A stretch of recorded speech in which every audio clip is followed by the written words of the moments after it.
Hello everybody, welcome to another Mondays with Mike. I'm Mike, but I guess you'd figure that out by now, wouldn't you? Here's the next question for a Monday, or whenever you're watching this. Dear Mike, I recently heard you speak. Well, thank you. I'm glad you heard me speak. And you spoke with great passion and humor about the tendency of people to talk a lot about what they want to do, but often don't talk about what they're willing to do. That they focus more of their energy on what they want to do than what they're willing to do. Good, you listened well. I talk a lot about that.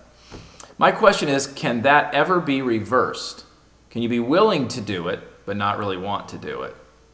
Is that any less troubling or bothersome in terms of accomplishing results? That's a great question.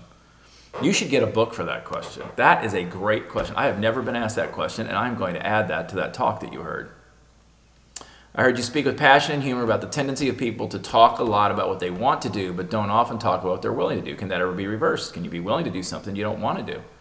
Is that any less troublesome? Great question. Well, the answer is yes. There are times when you're willing to do something you really don't want to do, right? Study for a test, eat your vegetables, floss your teeth. A lot of times you are willing to do something you really don't want to do. It can actually have a more positive effect than the one you referenced earlier, and that often the course of discipline in our lives and accomplishing results requires us to do things that we're willing to do but don't really want to do. In fact, one of the indicators of a person who's willing to achieve pretty significant results in their life is that they're willing to do things they don't really feel like doing. The tendency that we have to only want to do those things that we want to do, to only do those things that feel good to us, is what generally causes people to not achieve the kind of results they're capable of. Because let's face it, we'd all rather feel comfortable, right? We'd all rather eat junk food. We'd all rather not do things that we don't want to do.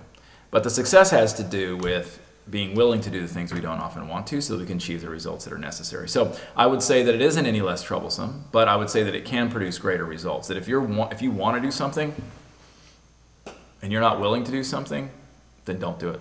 But if you're willing to do something you don't want to do, and that willingness is going to create great results for you, then you need to go ahead and do it. Press into the pain, lean into the discomfort.